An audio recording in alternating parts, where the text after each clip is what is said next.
안녕하십니까. 1월 25일 목요일 오전 11시를 남겼습니다. 이 시간에는 젊은 시각 유튜브를 운영하고 있는 젊은 시각의 대표 송규호 대표를 오늘 이렇게 모셨습니다. 안녕하십니까. 여기 한 3차례 나왔었는데 저하고 나이 차이가 숫자로는 말씀 안 드리겠는데 제 맞손자보다도 한 살 아래입니다. 제 맞손자가 92년생인데 송 대표는 93년생. 요 30대 초반에 그래서 20대와 30대의 보편적 생각을 대변하고 있는 유튜브를 운영하는 송규호 대표가 오늘도 현안에 대해서 젊은 시각으로 얘기를 할 것입니다. 저도 어떤 견해인지 모릅니다. 하여간 신선한 견해일 것이고 우리하고 생각이 다르더라도 젊은 시각이 이렇구나 우리는 존중할 필요가 있다. 그런 데서 나와주셔서 감사합니다. 예, 감사합니다. 자, 우선 현안이라 그러면 지금 당장은 국민의힘당의 윤석열 대통령과 한동훈 위원장이 지난 주말 이래에 이렇게 언론 매체에 충돌했다. 네. 그래서 뭐 서천 화재 현장 다녀오면서 같은 기차를 타고 상경하는 과정에 뭐 봉합이 됐다. 그러나 본질적인 김건희 여사 핸드백 몰카 사건은 남지 않느냐. 네. 이제 이게 앞으로 어떻게 될 것이냐. 이런 데 대해서 송 대표의 생각이 내가 궁금합니다. 예. 한번 쭉 견해를 말씀하시죠. 예. 이제 많은 분들께서는 이제 갈등 국면이 있었고 이것이 이제 어떻게 보면 길게는 일주일가량 이어지다가 이제 봉합이 되었다. 이렇게 이제 지켜보시는데요. 제가 볼 때는 애초부터 이런 이제 갈등 국면이 있지 않았다. 이게 무슨 말이냐면은 윤석열 대통령과 이제 한동훈 이제 비대위원장은 지난 20년 전부터 2003년, 2004년 그 당시 이제 그 대기업에 이런 수사를 하면서부터 시작이 됐거든요. 특히 가장 힘든 시기 그리고 이 탄압을 같이 겪어온 이런 사이기 때문에 제가 볼 때 이 두 분의 관계는 마치 이런 맏형과 그리고 이제 친동생과 같은 이런 관계라고 저는 생각을 합니다.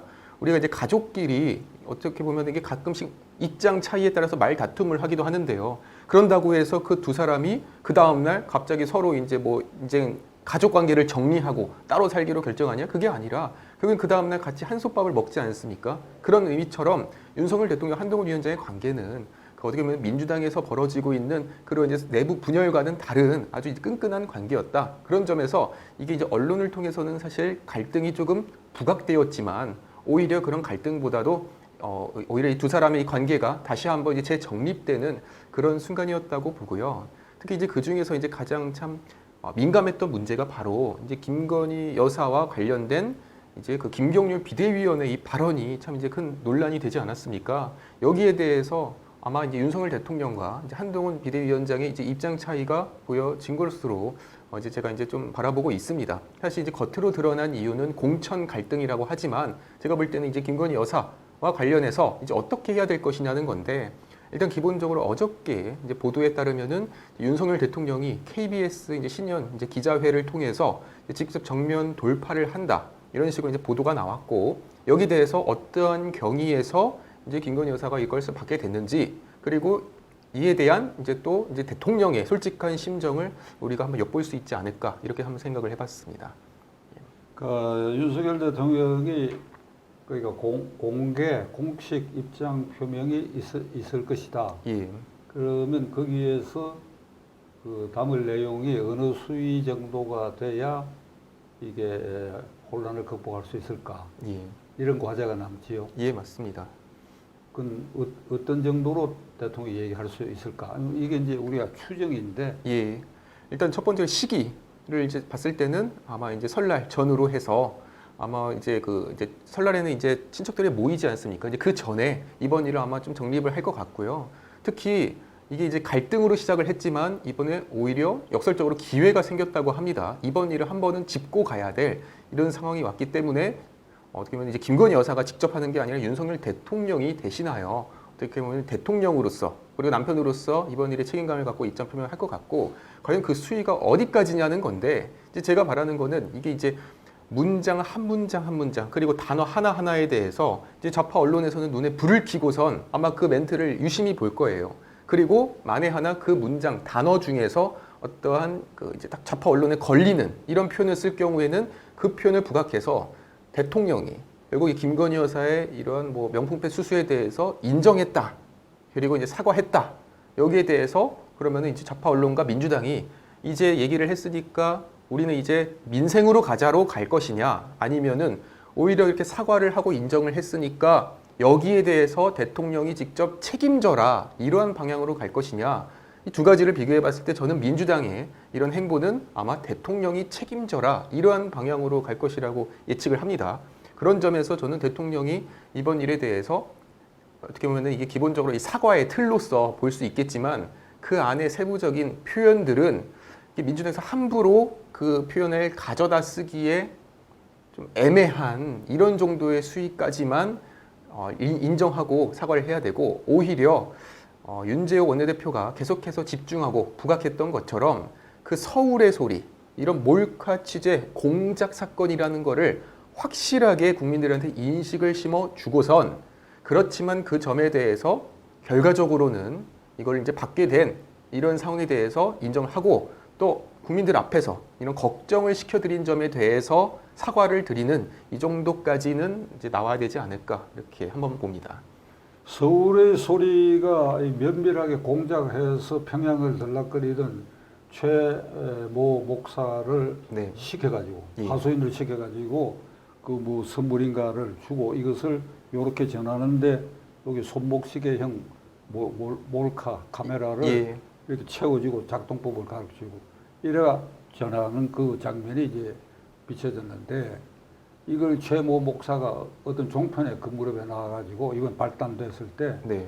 내가 이렇게 한 것은 희죽희죽 웃으면서 얘기합니다. 예. 이렇게 한 것은 대통령 영부인이라면 마땅히 이런 경우에 이런 선물을 받지 않아야 된다는 교훈을 주기 위해서 그랬다 이러거든. 네. 이게 사람 환장할 노릇이지. 예.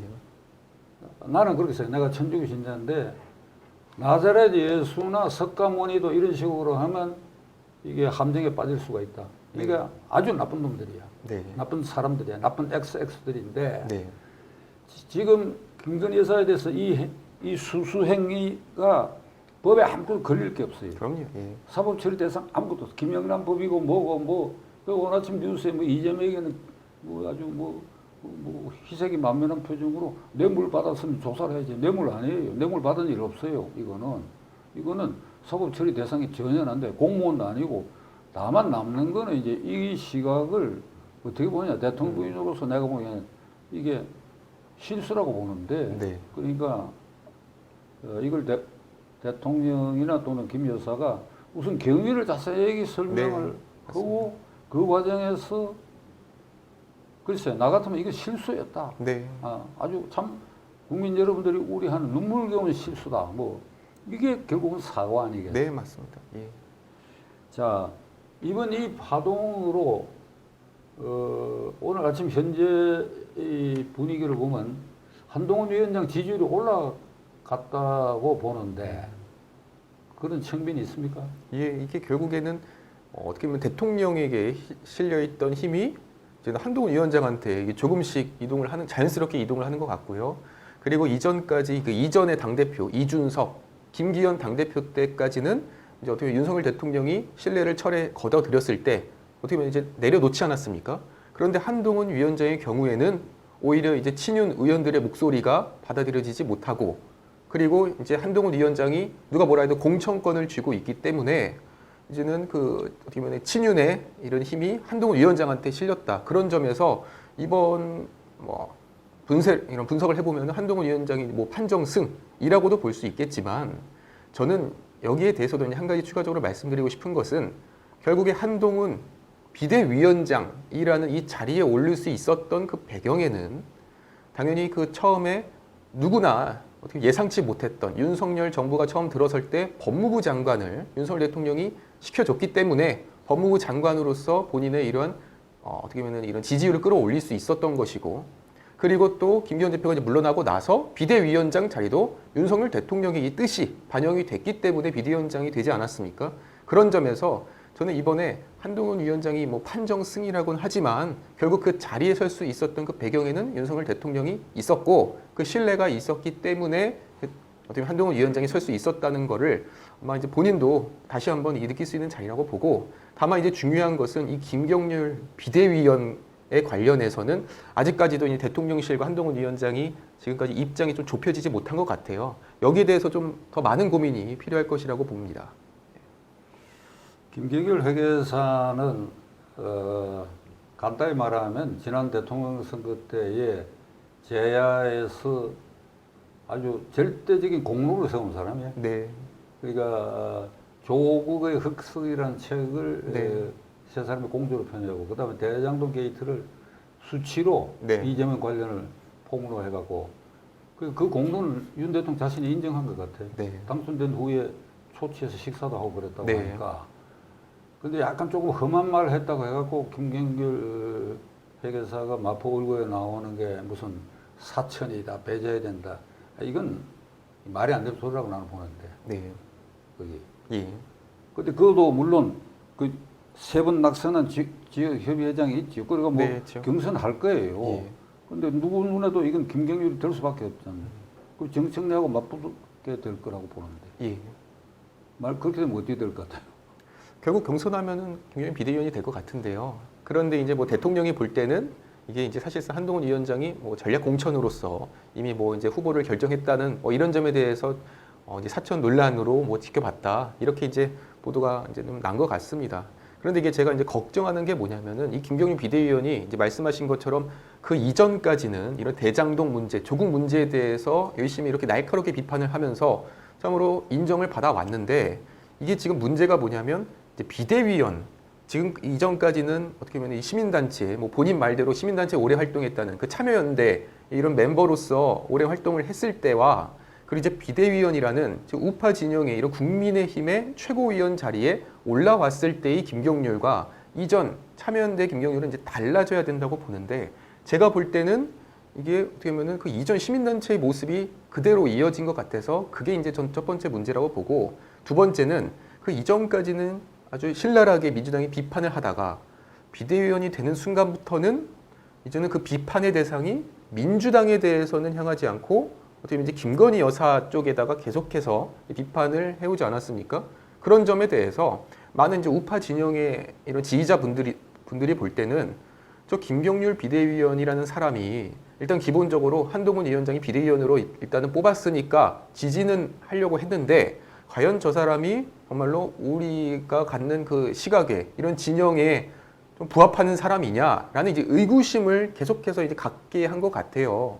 그러니까 그 이전 이준석 당대표 때도 마찬가지입니다. 그 이준석이라는 사람이 이전에 민주당을 열심히 비판하다가 당대표가 되고 나서부터는 이제 내부를 향해서 비판을 해서 결국에는 우파 진영에서 눈밖에 났던 건데, 마찬가지로 김경률 비대위원 또한 왜 그 전까지 그런 신나게 이런 공격수의 역할을 하던 분이 갑자기 자리에 올라서니까 갑자기 그 공격의 방향이 안으로 향하게 되냐, 여기에 대해서 지금까지도 저는 우파 진영에서 받아들이지 못하는 것 같고, 아마 우파 진영 내에서도 지금 반발이 상당히 지금 심한 걸로 알고 있거든요. 지금 매일같이 국민의힘 당사 앞에서는 기자회견이 열리고 있어요. 김경률을 당장 내쫓아야 된다. 그렇기 때문에 이에 대한 어떻게 보면 윤석열 대통령과 한동훈 위원장의 이 갈등 봉합에 있어서 마지막 단계는 김경률 비대위원에 대한 거취 문제가 아닐까, 이렇게도 좀 바라봅니다. 오늘 그 김경률 회계사에 대해서 용산의 이른바 친윤 용산 대통령 비서보좌관들의 생각을 분석적으로 하는 게 오늘 처음 들었어요. 네. 처음 듣고 거기서도 여성 당원들이 김경률 출당시켜야 된다, 뭐 이런 얘기도 있다가 오늘 처음 듣는데, 김경률 회계사에 대해서 용산이나 강경파들이 이게 지금 여당 강경파들이 주장하는 그거는 이 김건희 여사를 마리 앙투아네트에 이게 비견하는 그런 우회적 발언한 거, 네. 그게 문제인데, 예. 그래서 그건 내가 생각해도 조금 지나치지만은 네. 그렇다고 해갖고 김경률 회계사가 수도권에서 현안으로 또 오른 김건희 여사 문제에 대해서 침묵하는 것도 그 사람답지 않지. 네. 그러니까 나는 그 점에 있어서 김경률 회계사를 이 단계에서 사퇴시켜야 된다는 한데 나는 반대야. 예. 반대고 이제 송 대표 생각은 이제 그런 점이 있으니까 그 이게 나이든 나하고 네. 젊은 시각하고 차이는 없는 거지. 네. 본질적으로 맞습니다. 김경규 회계사 문제. 아 근데 이게 지금 저도 말씀하신 것처럼 지금 이제 김기현 비대위원이 사퇴를 해버리면 이게 이제 또 언론에서는 과연 어떻게 비춰질까? 그리고 이 국민들이 또 어떻게 받아들일까? 오히려 저는 지금 당장 사퇴하는 거는 김건희 여사한테도 손해고 윤석열 대통령한테 손해고 한동훈 위원장한테 손해인 그 누구도 이득을 볼 수 없는 상황이라고 봐요. 김건희 여사 백 문제를 아까 말한 대통령이 본인이 하건 대통령이 하건 간에 네. 경위 설명하는 거 그게 결국 사과인데 네, 거기에 지나가고 나면 김경률 회계사 문제가 문제되지 않지. 네, 그리고 그거는 계속해서 공격수 역할을 할 것이다. 네. 이렇게 예. 추론하기로 그리고 하고 뭐 그다음에 이제 네. 민주당 얘기로 넘어가야 되겠는데 예. 민주당 이재명 대표에 대한 이슈가 좀 사라진 거 아니에요? 일주일 동안?